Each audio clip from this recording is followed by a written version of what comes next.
Hello dear students, आज हम लोग केमिकल काइनेटिक्स का लेक्चर नंबर 12 को स्टडी करेंगे और आज बहुत ही इंपॉर्टेंट टॉपिक है फर्स्ट ऑर्डर काइनेटिक्स का, जो मैक्सिमम टाइम्स एग्जाम में फर्स्ट ऑर्डर से ही सवाल आती है। इसलिए आज की क्लास को बेहतरीन ढंग से आप समझने का कोशिश करेंगे और फिर प्रैक्टिस भी कर लेंगे। ओके बच्चों, तो आइए जानते हैं फर्स्ट ऑर्डर रिएक्शन के बारे में। फर्स्ट ऑर्डर रिएक्शन, इससे पहले हम लोगों ने जीरो ऑर्डर पढ़ा था, आज हम लोग फर्स्ट ऑर्डर पढ़ रहे हैं। कोई एक रिएक्शन को हम लोग कंसीडर कर लेंगे, कोई एक रिएक्टेंट कंसीडर कर लेना है। जैसे मैंने यहां एक रिएक्टेंट के रूप में R को कंसीडर करा और R यहां कन्वर्ट हुआ बच्चों P में, अर्थात प्रोडक्ट्स में। क्लियर हो गया? अब हम लोग रेट इक्वेशन को रिप्रेजेंट करेंगे। तो आपको पता है रेट R इक्वल टू होता है K into concentration of reactant, into concentration of reactant. Square bracket of R, square bracket means concentration of reactant R। चूंकि ये फर्स्ट ऑर्डर रिएक्शन है, इसलिए यहां बच्चों रेट इक्वेशन में रिएक्टेंट का पावर यहां इंडिकेट करना है 1, क्योंकि इस रिएक्शन को हमने कंसीडर किया है बच्चों फर्स्ट ऑर्डर में। जब हमने जीरो ऑर्डर कंसीडर किया था पिछले क्लास में, तो क्या होता वहां बच्चों, यहां पावर को हम लोग जीरो इंडिकेट करते हैं और ये रिएक्शन को फर्स्ट ऑर्डर हमने कंसीडर करा, इसीलिए यहां रेट इक्वेशन में रिएक्टेंट का यहां पावर हो जाएगा बच्चों कितना, 1 हो जाएगा। अब देखो यहां क्या हो रहा है, रिएक्टेंट का पावर 1 है यहां, इसका मतलब ये हुआ कॉन्सेंट्रेशन ऑफ R। यहां रेट देखो क्या हो रहा है, रेट डायरेक्टली प्रोपोर्शनल टू हो रहा है बच्चों कॉन्सेंट्रेशन ऑफ रिएक्टेंट का। अर्थात अगर हम रिएक्टेंट के कॉन्सेंट्रेशन को बढ़ाएंगे तो फर्स्ट ऑर्डर का रेट भी क्या होगा बच्चों, बढ़ेगा। और अगर रिएक्टेंट का कॉन्सेंट्रेशन हम कम रखेंगे तो फर्स्ट ऑर्डर का रेट भी क्या होगा, कम होगा। क्योंकि ये देखो R directly proportional to concentration of reactant का। इसका मतलब यानी फर्स्ट ऑर्डर का जो रेट होता है वह रिएक्टेंट के कॉन्सेंट्रेशन पर डिपेंड कर रहा है। जबकि याद करो जीरो ऑर्डर में क्या था, जीरो ऑर्डर में बच्चों कॉन्सेंट्रेशन पर रेट डिपेंड नहीं कर रहा था, क्योंकि वहां पावर क्या था, जीरो। तो अगर पावर हम जीरो रखेंगे तो उसका वैल्यू 1 होगा, तो K into 1 equal to K। तो वहां R हमेशा रेट कांस्टेंट K के ही इक्वल आता था, चाहे हम वहां कोई भी कॉन्सेंट्रेशन को यूज करेंगे। कॉन्सेंट्रेशन 2 मोलर रखें तो 2 मोलर का पावर 0, 1 ही आएगा। कॉन्सेंट्रेशन आप 5 मोलर कर देंगे बढ़ाकर तो 5 मोलर का भी पावर 0, 1 ही होगा। तो जीरो ऑर्डर में पावर क्या था, 0। अगर यहां कोई भी कॉन्सेंट्रेशन हम यूज करें और पावर 0 होगा तो उसका वैल्यू 1 होगा। तो K इंटू 1 K, तो R हमेशा आता था K के इक्वल। इसका मतलब जीरो ऑर्डर का रेट हमेशा कांस्टेंट होता है, वह कॉन्सेंट्रेशन पर डिपेंड नहीं करता था। तो जीरो ऑर्डर का जो रेट ऑफ रिएक्शन होता है वह रिएक्टेंट के कॉन्सेंट्रेशन से इंडिपेंडेंट होता था। लेकिन यहां फर्स्ट ऑर्डर का पावर क्या है बच्चों, 1 है पावर। इसका मतलब अगर पावर 1 होगा तो R रेट ऑफ रिएक्शन और कॉन्सेंट्रेशन ऑफ रिएक्टेंट में कैसा रिलेशन हुआ बताओ, डायरेक्टली प्रोपोर्शनल टू। अगर रिएक्टेंट का कॉन्सेंट्रेशन अधिक होगा तो फर्स्ट ऑर्डर का रेट भी अधिक होगा, ज्यादा स्पीड से रिएक्शन चलेगी। और अगर रिएक्टेंट का कॉन्सेंट्रेशन हम कम रखेंगे तो फर्स्ट ऑर्डर का रेट भी कम होगा, रिएक्शन का स्पीड कम होगा। इसका मतलब फर्स्ट ऑर्डर का रेट डायरेक्टली प्रोपोर्शनल टू होता है बच्चों कॉन्सेंट्रेशन ऑफ रिएक्टेंट का। तो अगर हम rate versus concentration of reactant का स्लोप ड्राइंग करें बच्चों ग्राफ, तो कैसा होगा, ऑरिजिन से स्ट्रेट लाइन होगी। जैसे जैसे कॉन्सेंट्रेशन बढ़ेगा वैसे वैसे रेट भी बढ़ेगा। देखो अगर मैं यहां देखो, यहां कॉन्सेंट्रेशन इतना है तो रेट आपका इतना हो जाएगा। यहां पर अगर कॉन्सेंट्रेशन हम बढ़ा दिए, इतना कॉन्सेंट्रेशन हो गया, तो देखो रेट भी उसी हिसाब से यहां बढ़ जाएगा। देखो तो इस कॉन्सेंट्रेशन पर रेट इतना पाया, और कॉन्सेंट्रेशन जब उससे बढ़ा, हमने देखा कि रेट भी क्या हुआ बच्चों, बढ़ गया। तो जिस हिसाब से कॉन्सेंट्रेशन बढ़ेगा उसी हिसाब से यहां पर रेट भी बढ़ रहा है। इसका मतलब यहां रेट डायरेक्टली प्रोपोर्शनल टू है बच्चों कॉन्सेंट्रेशन ऑफ रिएक्टेंट का। ये स्लोप होगी इसकी। चलिए ये क्लियर हो गया, बोलो फुल्ली क्लियर है। तो ये सब आपको रटने की आवश्यकता नहीं है, खुद मन से भी आप स्लोप को या ग्राफ को पकड़ सकते हैं। फर्स्ट ऑर्डर है यानी R equal to K concentration of reactant का पावर 1। अगर पावर 1 है तो रेट और कॉन्सेंट्रेशन ऑफ रिएक्टेंट में डायरेक्टली प्रोपोर्शनल टू होता है। इसका मतलब इसका जो ग्राफ देखेंगे हम देखेंगे कि rate versus concentration of reactant का जो स्लोप होगा वो ऑरिजिन से बिल्कुल स्ट्रेट लाइन होगी। चलिए क्लियर हो गया। अब कुछ टर्म्स आपको माइंड में रखना है। वैसे मैं ये इलेक्ट्रोकेमिस्ट्री में आपको बता चुका हूं, पुनः मैं यहां रिपीट कर देता हूं क्योंकि अब हम फर्स्ट ऑर्डर के रेट कांस्टेंट के का फॉर्मूला को प्रूव करने वाले हैं। उससे पहले ये जानकारी आपको लेनी होगी। एल एन होता है बच्चों, जैसे हम लोग लिखते हैं लॉग बेस ई को ही कहते हैं हम लोग एल एन, लॉग बेस ई को ही कहते हैं हम लोग एल एन। लॉग बेस ई मैथमेटिक्स में देखा होगा या एल एन भी देखा होगा मैथमेटिक्स में। तो L N A into B का फॉर्मूला क्या होता है, तो sir L N A plus L N B.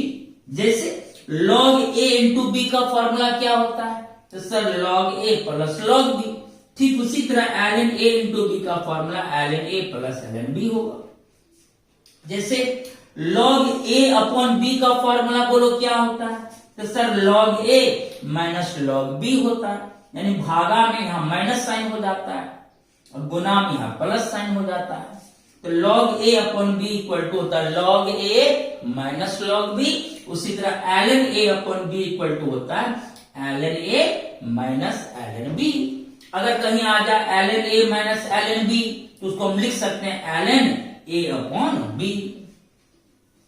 dx का इंटीग्रेशन क्या होता है बोलो x।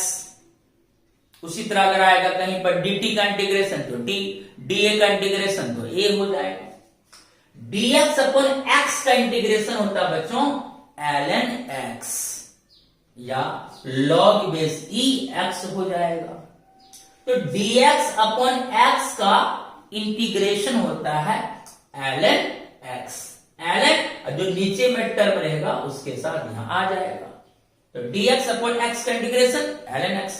अगर बताओ यहां dA अपॉन a होगा तो उसका इंटीग्रेशन क्या होगा बोलो, dA अपॉन a का इंटीग्रेशन तो ln a हो जाएगा।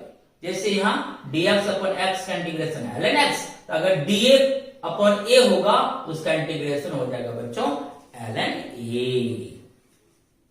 अगर आपको ln को इंडिकेट करना हो लॉग बेस 10 में, कोई स्टूडेंट इसको log 10 पढ़ लेता, नहीं ये गलत हो जाएगा। देखो log 10 का वैल्यू तो 1 होता है, log 10 ऐसे इंडिकेट करते हैं। ये log 10 नहीं है, ये क्या है बच्चों log बेस 10 है। अरे log बेस 10 एक तरह से समझो log है बस, log बेस 10 पढ़ना है। log 10 पढ़ोगे तो गलत हो जाएगा। log बेस 10 तो ln इक्वल टू होता है, ये माइंड में रखना होगा 2.303 log बेस 10। ये ln का वैल्यू होता है। अगर आपको ln को log बेस 10 में इंडिकेट करना हो तो आपको 2.303 से log base 10 को मल्टीप्लाई करना होगा, तभी ln आपका इंडिकेट होगा बच्चों log base 10 में। तो अगर कभी प्रूव करते वक्त आ जाएगा कहीं पर ln, तो हम पूछेंगे आपसे बताओ ln को हम log base 10 में कैसे इंडिकेट करेंगे, तो आपको बोलना है सर ln का वैल्यू होता है log base 10 में 2.303 log base 10। ध्यान रखना ये जस्ट आने वाला है, ये आप इलेक्ट्रोकेमिस्ट्री में रट लिए होंगे, फिर से मैं यहां लिखा दिया हूं। log 1 का वैल्यू बोलो 0, log 2 का मैंने क्या कहा था 2 है तो 3 से शुरू होगा 0.3 से, log 2 का कितना होता है 0.301, log 3 का 3 है तो 4 से शुरू होगा 0.477, log 5 का 5 है तो 6 से शुरू होगा 0.698, log 7 है तो 8 से शुरू होगा 0.845, और log 10 का मान 1। बाकी आपको रटना नहीं है, बस इतना log का मान आपको रटना होगा। log 1 का तो 0 होता है जानते हो, log 10 का वैल्यू 1 ये भी जानते हो, बस आपको log 2 का, log 3 का, log 5 का और log 7 का वैल्यू अच्छी तरह से माइंड में रहना चाहिए। ये आपने इलेक्ट्रोकेमिस्ट्री में भी इसको यूज होते हुए देखा होगा। अब log 4, तो log 4 खुद से निकल जाएगा। क्या हम log 4 कैसे लिख सकते हैं, log 4 इक्वल टू log 2 का पावर 2, और log के साथ जो पावर टर्म होता है वो आगे आ जाता है, तो यहाँ जो पावर 2 है वो आगे आ गया, तो 2 अब बच गया log 2, तो 2 इंटू log 2, और log 2 का वैल्यू आप रट चुके हो 0.301, तो 0.602 हो जाएगा। उसी तरह log 8 का कहीं आ जाए तो log 2 का पावर 3 से निकाल लेंगे।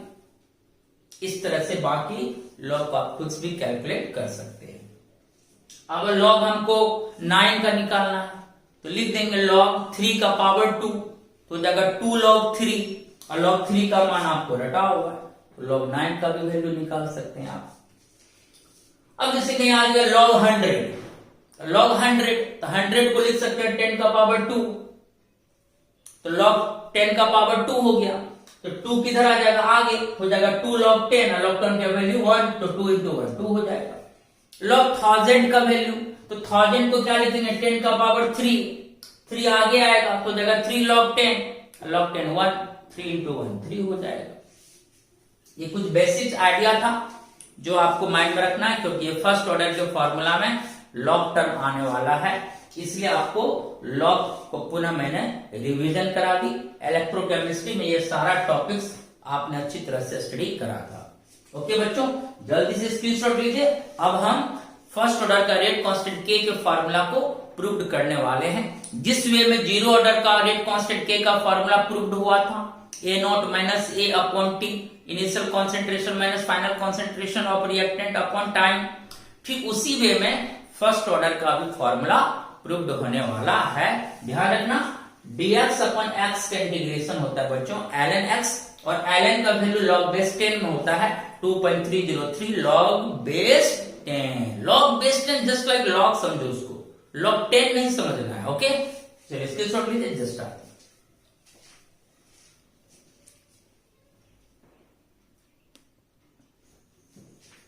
अब हम लोग रेट कांस्टेंट के का फॉर्मूला को प्रूव्ड करने जा रहे हैं फर्स्ट ऑर्डर रिएक्शन का।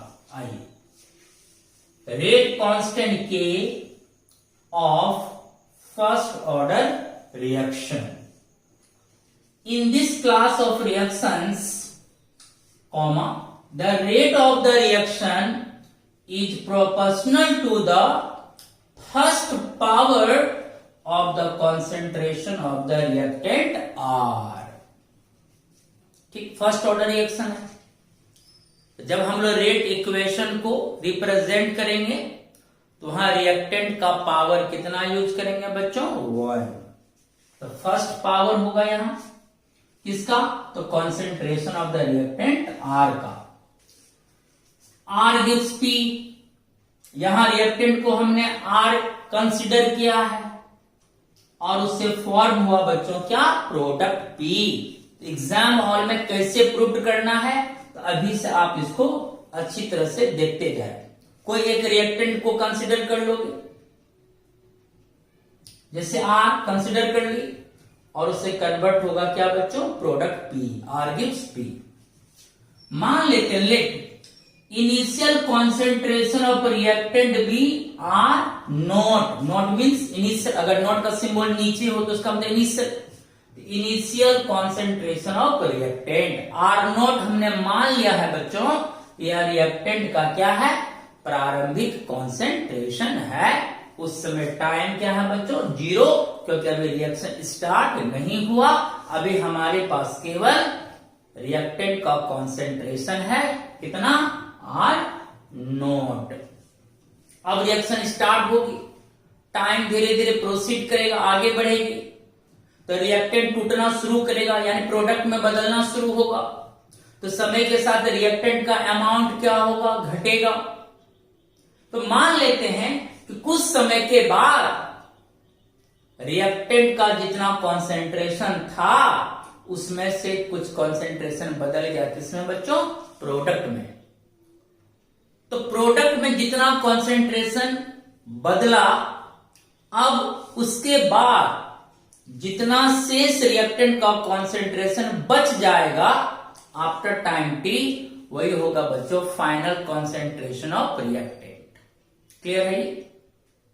यानी कि इनिशियल तो हमारे पास आर नॉट है, अब उसमें से कुछ टूट के कन्वर्ट होगा प्रोडक्ट में, तो कुछ डिसोसिएट होने के बाद जितना शेष अमाउंट रिएक्टेंट का बच जाएगा वही हमारा क्या होगा बच्चों, रिएक्टेंट का फाइनल कॉन्सेंट्रेशन।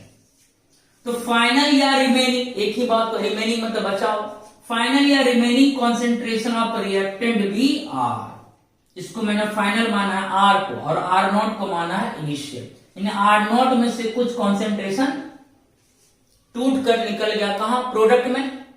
अब जो शेष कॉन्सेंट्रेशन रिएक्टेंट का बचा आफ्टर टाइम टी, वही हमारा रिएक्टेंट का हो जाएगा बच्चों फाइनल या रिमेनिंग कॉन्सेंट्रेशन, यानी ये बचा हुआ अमाउंट हुआ टूटने के बाद।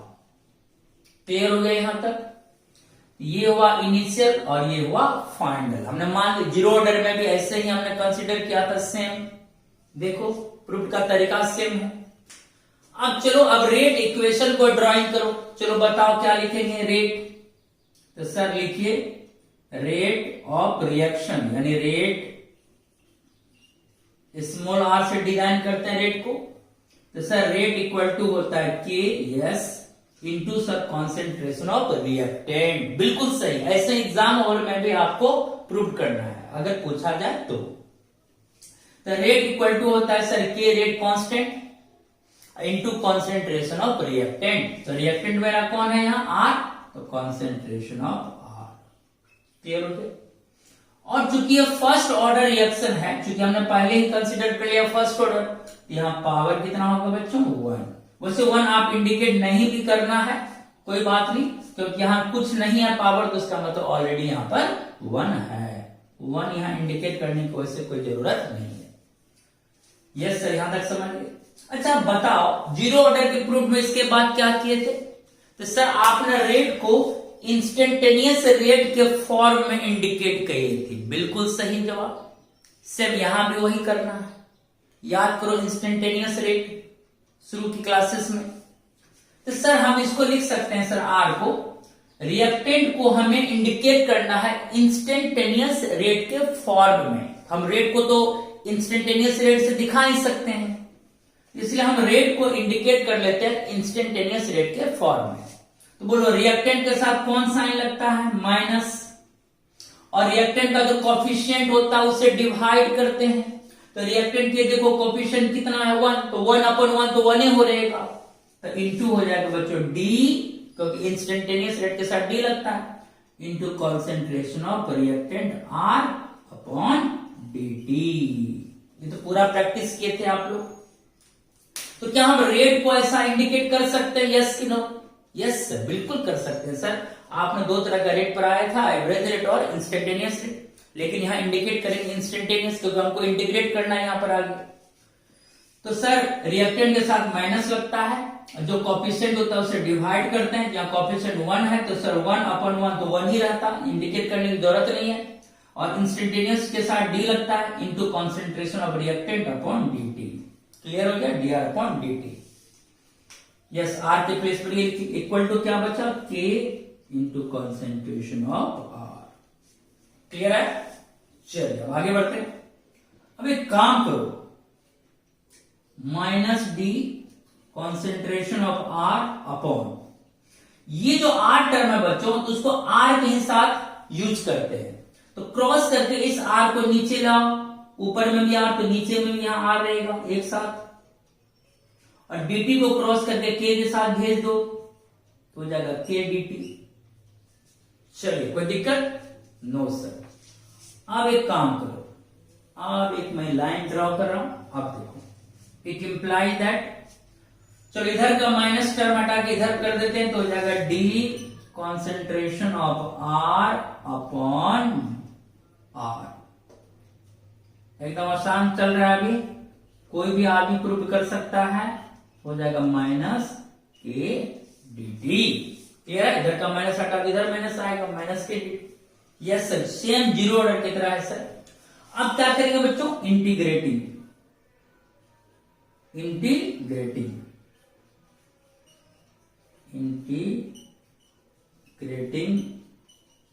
This equation. चलो अब इस इक्वेशन को इंटीग्रेट कर लो, ठीक है सर। तो D concentration of R upon R का यहां इंटीग्रेट कर लेंगे, equal to K constant term है, कांस्टेंट टर्म इंटीग्रेशन के बाहर रखो तो माइनस के और अंदर हो जाएगा बच्चों डी टी। चलिए यहां तो कोई प्रॉब्लम्स नहीं सर, ठीक है। अब आगे याद करो, अभी हम क्या बताए थे, dx अपॉन x का इंटीग्रेशन क्या होता है, ln x। जस्ट पिछले बोर्ड में आपको बताया गया था dx अपॉन x का इंटीग्रेशन ln x। उसी तरह बताओ dr अपॉन r का इंटीग्रेशन क्या होगा, तो सर dr अपॉन r का इंटीग्रेशन ln r होगा, ln r होगा। यस कि नो, समझ रहे हो अच्छा से। तो dx अपॉन x का इंटीग्रेशन ln x, उसी तरह dr अपॉन r का इंटीग्रेशन ln r होगा। जस्ट हम पहले पिछले बोर्ड में पढ़ा हैं। इक्वल टू क्या होगा बच्चों, तो सर माइनस के, और dt का इंटीग्रेशन क्या होगा t, तो सर माइनस के टी, और इसके बाद यहां क्या लिखेंगे, c इंटीग्रेटिंग कांस्टेंट। c हो गया हमारा बच्चों इंटीग्रेटिंग कांस्टेंट। वैसे इंटीग्रेटिंग कांस्टेंट को i से भी आप रिप्रेजेंट कर सकते हो, आपकी मर्जी है, c यूज करे या i यूज करे, ठीक है। चलो मैं इसको मान लेता हूं बच्चों इक्वेशन नंबर 1। चलिए यहां तक पूरी तरह समझ गए, इक्वेशन 1 हो गया। अब हमको इंटीग्रेटिंग कांस्टेंट c का वैल्यू कैलकुलेट करना। याद करो जीरो ऑर्डर में क्या बताया था c का वैल्यू कैलकुलेट करने के लिए, तो सर आप बोले थे कि जब भी c का वैल्यू कैलकुलेट करो तो टाइम 0 पर वो कैलकुलेट होगा, यानी व्हेन t इक्वल टू 0। अब बताओ अगर हम 0 टाइम यूज करेंगे तो वहां हम कौन सा कॉन्सेंट्रेशन लेंगे, तो इनिशियल कॉन्सेंट्रेशन R0 लेना होगा। तो जब t 0 होगा तो वहां रिएक्टेंट का कॉन्सेंट्रेशन कौन सा होगा, तो इनिशियल। तो 0 टाइम पर फाइनल कॉन्सेंट्रेशन के स्थान पर हमें यूज करना होगा इनिशियल कॉन्सेंट्रेशन, क्योंकि टाइम तो हम 0 यूज कर रहे हैं। तो अगर फाइनल कॉन्सेंट्रेशन ने क्या माना था R, तो अगर कहीं किसी इक्वेशन में फाइनल कॉन्सेंट्रेशन क्या हो बच्चों R, तो 0 समय पर R के प्लेस पर हमें लिखना होगा बच्चों R0, क्योंकि टाइम 0 है। तो फाइनल कॉन्सेंट्रेशन के स्थान पर हम क्या यूज करेंगे, इनिशियल कॉन्सेंट्रेशन R0 यूज कर लेंगे। Clear, putting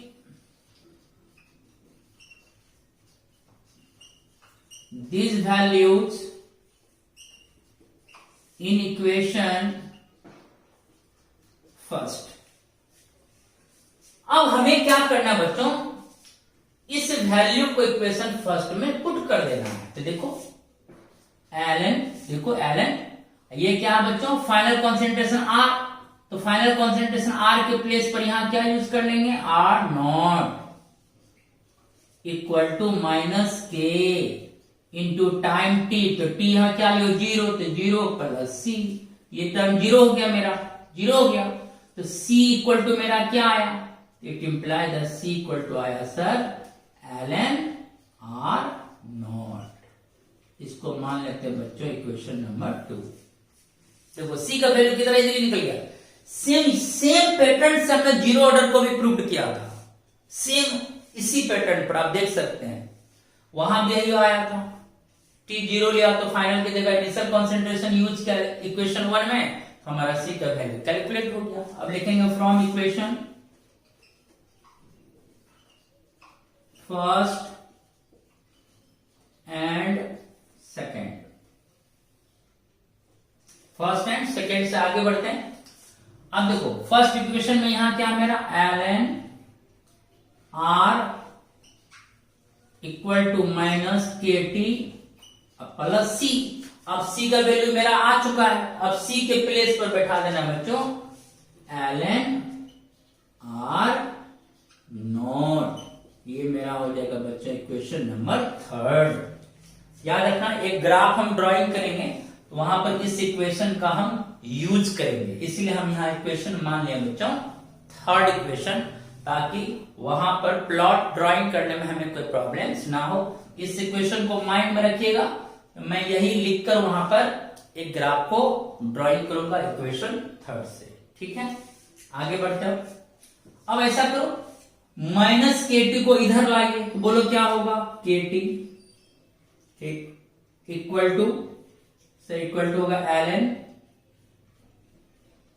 R not. ये टर्म को उधर लेके जाओ तो हो जाएगा ln R। चलिए क्लियर है यहां तक, कोई कंफ्यूजन नहीं हो रहा, बहुत आसान प्रूफ है। सबसे सिंपलेस्ट वे में हम आपको जीरो ऑर्डर और फर्स्ट ऑर्डर का प्रूफ बता रहे हैं। तो sir minus K T equal किधर आया, तो प्लस के टी हो गया, करेक्ट है सर। ln R नॉट, तो सर ln R नॉट, ठीक है सर। और ln R को सर आप उधर लेंगे तो हो गया माइनस ln R। क्लियर हो गया।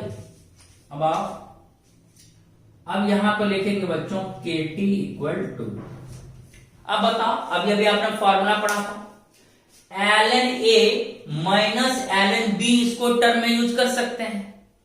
इसको A मान लो, इसको B मान लो, तो sir ln A minus ln B को क्या लिख सकते हैं, सर लिख सकते हैं sir ln A upon B R not upon R। Clear है, बोलो ये बात क्लियर है।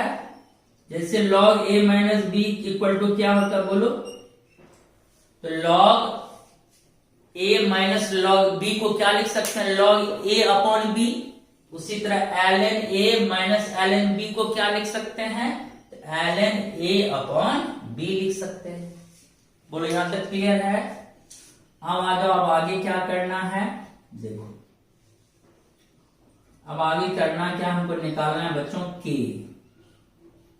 अब k इक्वल टू क्या हो जाएगा बताओ, सर k इक्वल टू हो जाएगा, ये t अब नीचे आ जाएगा तो हो जाएगा 1/t ln R not upon R हो जाएगा। चलो यहां तक फुली क्लियर है। k इक्वल टू क्या हो जाएगा, 1/t ln R not upon R। Clear. अब बताओ अभी मैंने क्या लिखाया था, चूंकि ln का वैल्यू होता है 2.303 log base 10, log base 10, log base 10 एक तरह से log, केवल log पढ़ सकते हो उसको, 2.303 log। तो ln को अगर हम log बेस 10 में कन्वर्ट करते हैं तो ln इक्वल टू होता है 2.303 log बेस 10, यानी ln के प्लेस पर हम ये वैल्यू को पुट कर सकते हैं। अब देखो क्या आ जाएगा मेरा बच्चों, सर अब मेरा आ जाएगा k इक्वल टू अब बताओ ln के प्लेस पर हम क्या यूज करेंगे? तो सर 2.303 log बेस 10 अपॉन यहां क्या है t। देखो ध्यान से, ln के प्लेस पर हमने यूज किया 2.303 log बेस 10। क्लियर है? नीचे में t है तो नीचे में t, अब फिर यहां log बेस 10 के साथ क्या लिखोगे? तो सर यहां लिखेंगे r0 अपॉन r। ये देखो, ये हो गया मेरा बच्चों फॉर्मूला प्रूव्ड। ये हो गया मेरा बच्चों फॉर्मूला प्रूव्ड हो गया। k इक्वल टू आया 2.303 upon t log base 10 r0 upon r। इसको पूरी तरह से रट लेना, इसी पर मैक्सिमम न्यूमेरिकल्स आपका फर्स्ट ऑर्डर का सॉल्व होगा। तो फर्स्ट ऑर्डर रिएक्शन का रेट कांस्टेंट k का फॉर्मूला बोलो sir. 2.303 upon t log base 10 r0 upon r। कितना आसान है। k equal to formula 2.303 upon t log base 10 initial concentration upon final concentration. आपको पता है बच्चों r0 क्या है? जल्दी बताओ sir. Initial concentration of reactant. बिल्कुल सही जवाब। और R क्या है बताओ सर? R फाइनल है। मतलब सर इनिशियल में कुछ टूटा, डिसोसिएट किया, इनिशियल जितना था उसमें से कुछ प्रोडक्ट में बदल गया। अब प्रोडक्ट में बदलने के बाद शेष जितना रिएक्टेंट का अमाउंट बच गया सर, वही है मेरा R। जैसे सपोज के क्वेश्चन आ गया कि 75% कॉन्सेंट्रेशन डिसोसिएट कर गया, यानी कि शुरू में था 100 मोलर, उसमें से 75 मोलर क्या हुआ? खत्म हो गया। तो इनिशियल के जगह पर 100 पुट करेंगे, अब फाइनल के जगह पर बोलो कितना पुट करेंगे? अगर 75% डिसोसिएट हुआ तो फाइनल की जगह कितना होगा? तो सर 100 में 75 टूट गया सर, 25 बचा, तो सर फाइनल कॉन्सेंट्रेशन के स्थान पर 25 यूज होगा। बस क्लियर है। आर हो गया मेरा बच्चों फाइनल या रिमेनिंग, मैं बार बार रिमेनिंग लिखता हूं, या रिमेनिंग कॉन्सेंट्रेशन ऑफ रिएक्टेंट। कितना आसान। अब क्वेश्चन बनाओ कि जो इनिशियल कॉन्सेंट्रेशन होगा यहां पुट होगा, और टूटने के बाद जो शेष बचेगा रिएक्टेंट का कॉन्सेंट्रेशन वो आर के प्लेस पर यूज हो जाएगा। क्लियर हो गया ये था प्रूफ।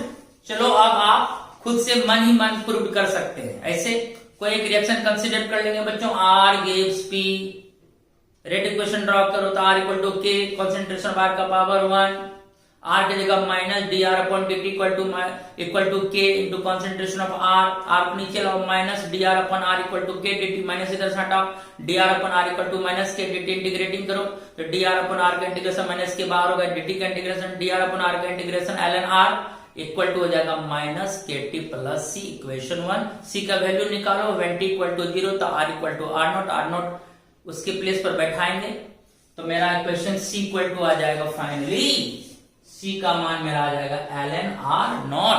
आप इस वैल्यू को इक्वेशन 1 और 2 से आगे बढ़ेंगे तो सी का वैल्यू को पुनः हम इक्वेशन 1 में यहां पर पुट कर देंगे तो मेरा ये इक्वेशन आएगा। इसको धीरे धीरे सॉल्व करेंगे तो मेरा फाइनल आंसर आएगा बच्चों, रेट कांस्टेंट के का फॉर्मूला हो जाएगा k equal to 2.303 upon t log base 10 initial concentration of reactant upon remaining concentration of reactant. Fully clear हो गया। एक बार खुद से प्रैक्टिस कर लोगे, जो तरीका जीरो ऑर्डर का वही फर्स्ट ऑर्डर का भी तरीका है प्रूफ करने का, और आपको कोई दिक्कत नहीं होगी। स्क्रीनशॉट लीजिए, जस्ट करते हैं।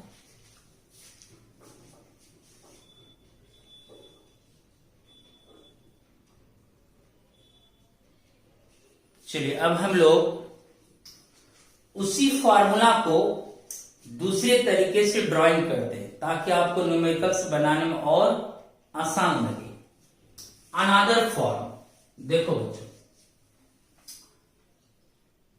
Are gives P, first order का यही रिएक्शन हमने कंसीडर किया था, इसी से प्रूव्ड किया। अब यहां मैं लिखता हूं बच्चों, फिर से मैं लिखता हूं आर गिव्स पी,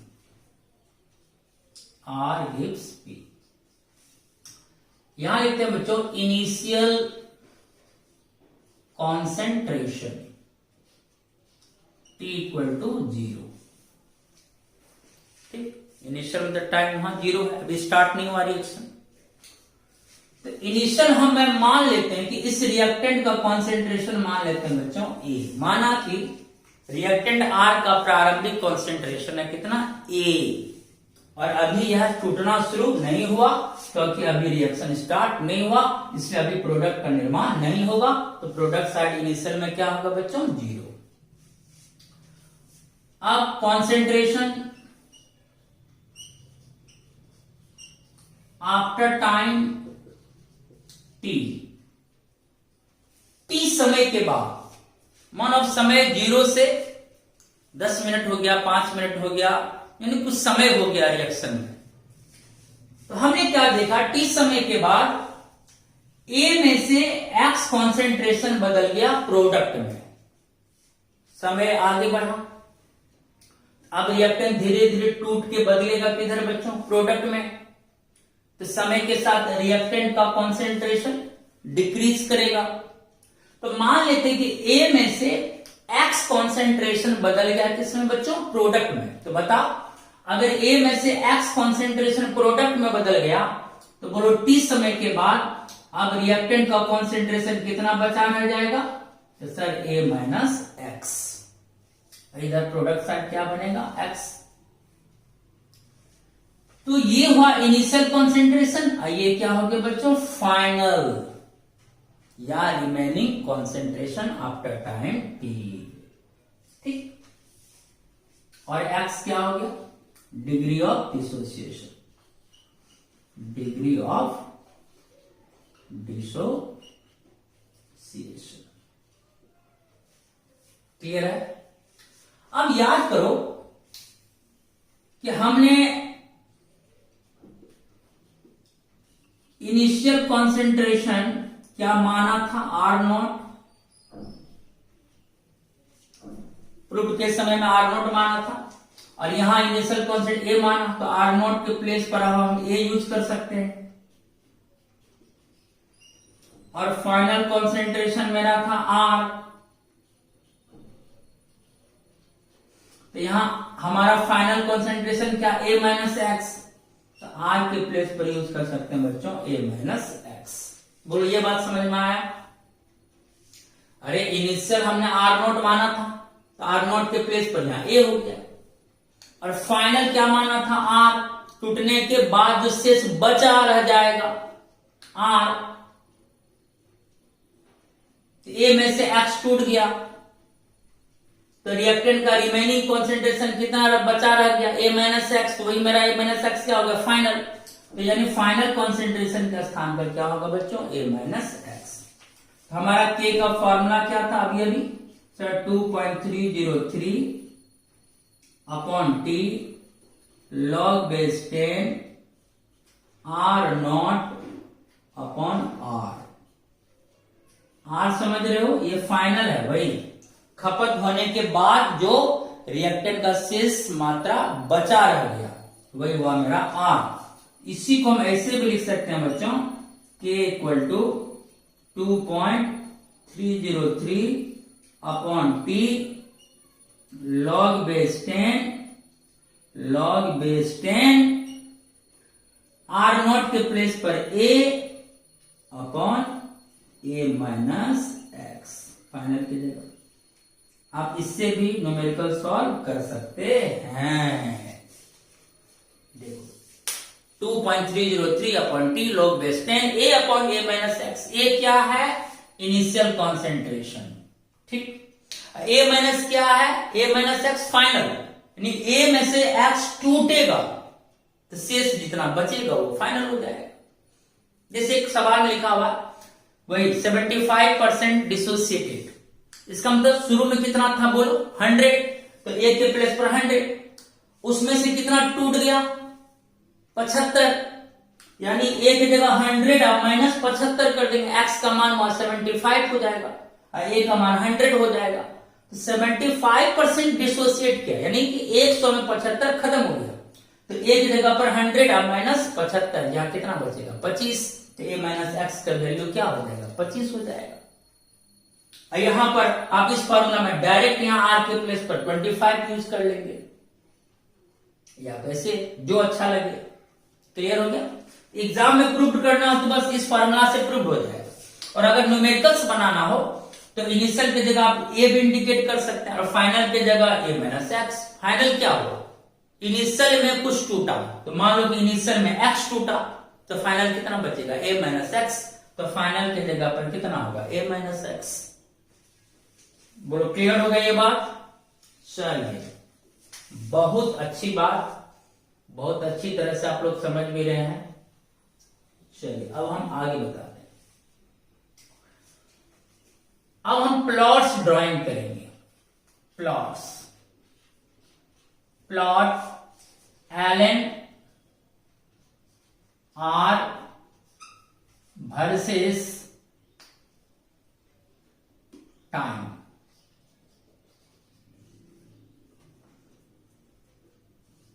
टी,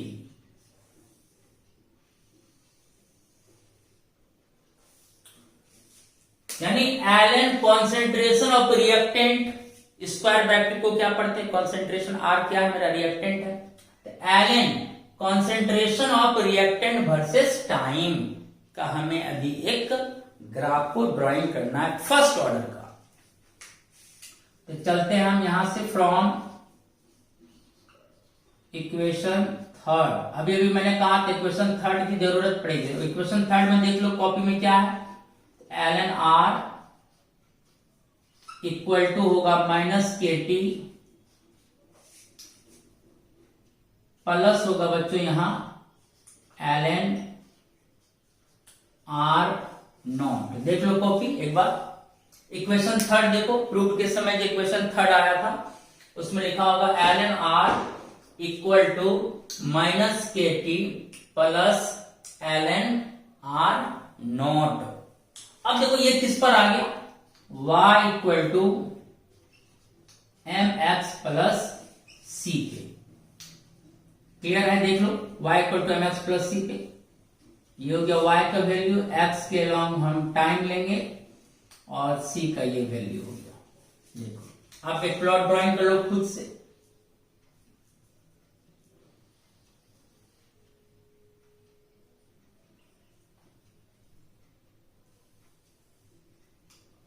ये मेरा हो गया बच्चों y एक्सिस, ये मेरा हो गया x एक्सिस, ये मेरा हो गया ओरिजिन। क्लियर है? अब देखो y एक्सिस के लॉन्ग क्या यूज करोगे, concentration of r with ln. यहां पर हम लोग यूज करेंगे बच्चों ln concentration of r, y के लॉन्ग। क्लियर है? बोलो y के लॉन्ग देखो ln concentration of R, ln concentration of R. अब देखो तो यहां y equal to M X, देखो x एक्सिस के अलॉन्ग क्या इंडिकेट करेंगे, टाइम, टाइम t x के अलॉन्ग। क्लियर है? बोलो यहां तक। तो y equal to M X plus C. अब क्या है यहां m तो स्लोप देता है और y बराबर एम एक्स प्लस सी, ये स्ट्रेट लाइन स्लोप देता है, आपको पता है straight line slope, straight line slope with negative. देखो m का वैल्यू निगेटिव है, यानी निगेटिव स्लोप देगा, ऊपर से नीचे आएगा स्ट्रेट लाइन। c क्या है, इंटरसेप्ट, जहां y एक्सिस को कट करेगा। c का वैल्यू होगा ओरिजिन से यहां की दूरी, यानी सपोज करो यहां पर हम वैल्यू मान लेते हैं, c बताता है ये वैल्यू, ये दूरी c होता है, ओरिजिन से यहां ये दूरी हमारा क्या है एलन आर नॉट, ये हमारा है बच्चों एलन आर नॉट। ये बात समझ लो, फिर से समझो, प्लॉट ड्राइंग करना। इक्वेशन थर्ड से ये इक्वेशन आया था, तो y equal to mx plus C, y axis के along ln concentration of r, x axis के अलॉन्ग टाइम, क्लियर है। m आपका निगेटिव स्लोप देगा जो स्ट्रेट लाइन होगा, क्लियर। c क्या, इंटरसेप्ट जहां y एक्सिस को कट करेगा, मान लेते हैं यहां y एक्सिस कट होगा, तो ओरिजिन से ये जो दूरी है ये वैल्यू होता है हमारा c, यानी यहां जो मान होगा वो होगा ln r नोट का, ये वैल्यू, समझ रहे हो बात, ये वैल्यू क्लियर है। चलो अब कैसा स्लोप होगा बोलो, straight line, straight line negative slope, तो सीधा ऐसे स्लोप डाल देंगे, ये देखो ऐसा स्लोप होगा, ये स्लोप हमारा होगा कैसा बच्चों, k का, और k कैसा स्लोप देगा, निगेटिव स्लोप, बोलो क्लियर हो गया। अब क्या है, जीरो ऑर्डर का भी सेम ऐसा स्लोप आया था स्ट्रेट लाइन, हम कैसे पहचानेंगे कि कौन फर्स्ट ऑर्डर का है कौन जीरो ऑर्डर का है, तो ये बात ध्यान रखो, यहां कॉन्सेंट्रेशन के साथ क्या इंडिकेट है, ln, तो अगर ln कॉन्सेंट्रेशन वर्सेस टाइम दिखे ऑप्शंस में किसी ग्राफ में, तो समझ जाना फर्स्ट ऑर्डर का। लेकिन अगर यहां ln को मिटा दें, ln को यहां से मिटा दें, यहां से मिटा दें, तो केवल अगर concentration versus time straight line slope दिखे तो वो जीरो ऑर्डर का हो जाएगा। ये पूछा गया बोर्ड में ऑब्जेक्टिव क्वेश्चन में, इनमें से कौन जीरो ऑर्डर का ग्राफ को सही बता रहा है।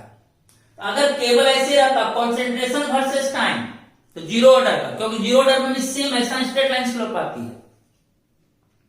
लेकिन अगर ln कॉन्सेंट्रेशन वर्सेस टाइम है तो समझ जाना वो फर्स्ट ऑर्डर का, दिमाग में ये माइंड में रखना, क्योंकि जीरो ऑर्डर में लॉग टर्म या ln टर्म नहीं आती है, उसमें बस concentration versus time straight line slope zero order, और ln कॉन्सेंट्रेशन वर्सेस टाइम तो वो हो जाएगा फर्स्ट ऑर्डर, बोथ किस स्ट्रेट लाइन स्लोप निगेटिव के। इसको माइंड में रखना, ऑप्शन में देखना, अगर पूछेगा इनमें से जीरो ऑर्डर का कौन है, बस उसमें देखना कि स्ट्रेट लाइन स्लोप दे रहा है और इधर केवल कॉन्सेंट्रेशन और इधर टाइम हो। अगर पूछेगा इनमें से कौन फर्स्ट ऑर्डर का सही रिप्रेजेंटेशन हो रहा है, तो वहां देखना कि कॉन्सेंट्रेशन के साथ क्या होना चाहिए, ln, लॉग या ln के टर्म्स में होगा तो समझ जाना फर्स्ट ऑर्डर, अब बिना ln या लॉग के टर्म्स में होगा समझ जाना वो जीरो ऑर्डर। ओके बच्चों, ये माइंड में रखना है और ये माइंड में रखना अनिवार्य है। क्लियर हो गया, ये अच्छा से ऑब्जेक्टिव क्वेश्चन बना लोगे अगर स्लोप से आएगा। और मैं कुछ एग्जांपल दे रहा हूं, examples of first order reaction. उस एग्जाम्पल इसका पूछा नहीं जाता फर्स्ट ऑर्डर का, फिर भी हम बता रहे हैं, एनसीईआरटी में चुकी है तो बता रहे हैं। पहला, हाइड्रोजिनेशन,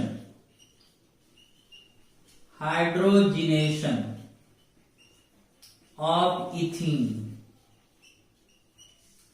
ठीक, हाइड्रोजिनेशन मीन्स हाइड्रोजन से जुड़ना, हाइड्रोजिनेशन ऑफ इथीन। तो इथीन का फार्मूला क्या होता है, C2H4, हाइड्रोजिनेशन कहां करने, तो प्लस H2 करेंगे, हाइड्रोजन से जुड़ेगा तो बनेगा इथीन, बदल जाएगा बच्चों इथेन में, C2H6 में।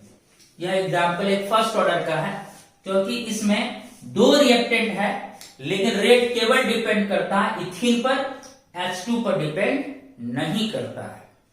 क्लियर हो गया। हो सकता है ये एक्सेस हो, आपको बताया कि सूडो फर्स्ट ऑर्डर, उसमें हो सकता है ये एक्सेस होगा, जो एक्सेस होता है उस पर रेट डिपेंड नहीं करता है, तो रेट केवल यहां डिपेंड करेगा इस पे। तो R इक्वल टू लिखा जाएगा बच्चों K into concentration of C2H4, यहां पावर होगा 1, ये हो गया फर्स्ट ऑर्डर।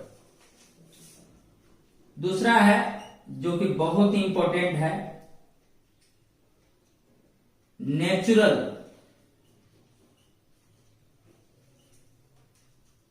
नेचुरल या artificial radio active decay take place by first order kinetics. This is very very important. चाहे नेचुरल रेडियो एक्टिव एलिमेंट हो या आर्टिफिशियल रेडियो एक्टिव एलिमेंट हो, रेडियो एक्टिव एलिमेंट का जो डीके होता है, मतलब वो जो टूटता है उसका न्यूक्लियस, और सभी रेडियो एक्टिव एलिमेंट का न्यूक्लियस अनस्टेबल होता है, इसलिए उससे कई तरह का पार्टिकल इमिट्स होता है, उससे अल्फा पार्टिकल्स, बीटा पार्टिकल्स या गामा पार्टिकल्स इमिट होता है। तो कोई भी रेडियो एक्टिव एलिमेंट्स का जो डीके होता है, यानी वो जो उसका जो न्यूक्लियस अनस्टेबल हो जाता है, जिससे alpha beta gamma particle emits होता है, वो बेस्ड है बच्चों फर्स्ट ऑर्डर काइनेटिक्स पर। ये पूछा भी गया क्वेश्चन कि radio active decay based on option zero order reaction, second order reaction, first order reaction. Answer होगा बच्चों फर्स्ट ऑर्डर रिएक्शन। याद रखना, रेडियो एक्टिविटी से कोई भी सवाल हो तो वो बेस्ड होगा फर्स्ट ऑर्डर रिएक्शन पर, इसलिए ध्यान रखना। यहां रेडियो एक्टिव, मैं इसको अंडरलाइन कर देता हूं ताकि इस शब्द पर आपका ध्यान रहे कि रेडियो एक्टिव किस पर बेस्ड है। तो आंसर मारना है बच्चों फर्स्ट ऑर्डर रिएक्शन पर। ध्यान रखना, इसलिए मैंने दोनों को अंडरलाइन कर दी। ये बात आपके माइंड से स्किप नहीं होना चाहिए। एक एग्जांपल देख लेते हैं इसका। देखो, ये है रेडियम, जिसका एटॉमिक नंबर होता है बच्चों 88 और मास नंबर यहां यूज हो रहा है 226। ठीक, अब जब ये डीके करता है, इसका न्यूक्लियर जब अनस्टेबल हो जाता है, इससे अल्फा पार्टिकल इमिट होती है। और अल्फा पार्टिकल किसको कहते हैं बच्चों? हीलियम को। हीलियम जिसका एटॉमिक नंबर 2 मास नंबर 4 होती है, और इसके साथ इमिट होता है रेडॉन, आरएन। दोनों तरफ का मास नंबर क्या होना चाहिए? इक्वल। तो रिएक्टेड साइड कुल मास नंबर है 226, 226। इधर भी टोटल 226 होना चाहिए। तो 226 में से 4 तो यहां मास नंबर है, यहां हो जाएगा बच्चों 222। 222 प्लस 4 226, इधर भी 226, बैलेंस्ड है मास नंबर। अब एटॉमिक नंबर देखो, इधर 88 है, इधर में 88 होना चाहिए। तो 2 में 86 ऐड करेंगे, यानी रेडॉन का एटॉमिक नंबर होता है बच्चों 86। 86 प्लस 2 88, इधर भी 88। देखो बैलेंस्ड हो। तो मेरा ये कहना है कि चाहे नेचुरल रेडियो एक्टिव एलिमेंट हो या आर्टिफिशियल रेडियो एक्टिव एलिमेंट हो, किसी का भी अगर डीके होता है अल्फा बीटा या गामा पार्टिकल में, तो वह बेस्ड है किस पर बच्चों? फर्स्ट ऑर्डर काइनेटिक्स पर। ध्यान रखना, रेडियो एक्टिविटी से अगर कोई भी सवाल आए तो उसका आंसर होगा first order kinetics, first order reaction. इसलिए मैंने अंडरलाइन भी कर दिया ताकि आपको कोई प्रॉब्लम्स ना हो। चलिए, पूरा क्लियर हो गया? कोई प्रॉब्लम्स नहीं। तो आप समझ जाओगे कि कॉन्सेंट्रेशन वर्सेस टाइम को मैं पहचान लोगे कि कौन जीरो ऑर्डर का है, कौन फर्स्ट ऑर्डर का है। दोनों में स्ट्रेट लाइन स्लोप ही होता है, विथ निगेटिव स्लोप होता है।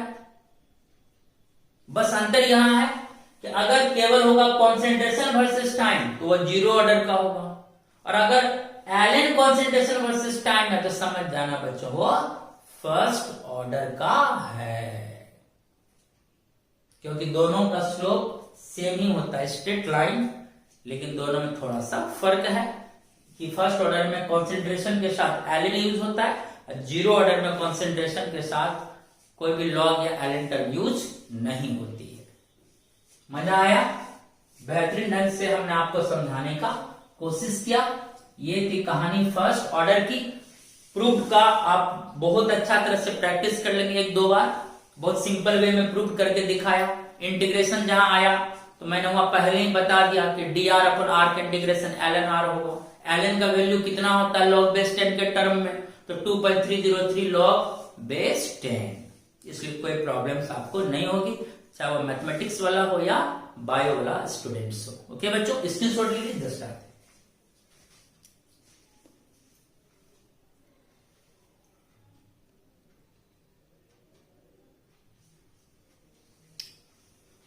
चलिए, अब फर्स्ट ऑर्डर का बच गया बच्चों हाफ लाइफ। अब हम लोग नेक्स्ट वीडियो में आपको स्टडी कराएंगे half life of first order reaction. Clear? ठीक है, अपना ख्याल रखिए, स्वस्थ रहिए, मस्ती से पढ़ते रहिए। एकदम एग्जाम काफी नजदीक आ रहा है, इसलिए काफी मेहनत करिए। तब तक के लिए बच्चों टेक केयर एंड बाय।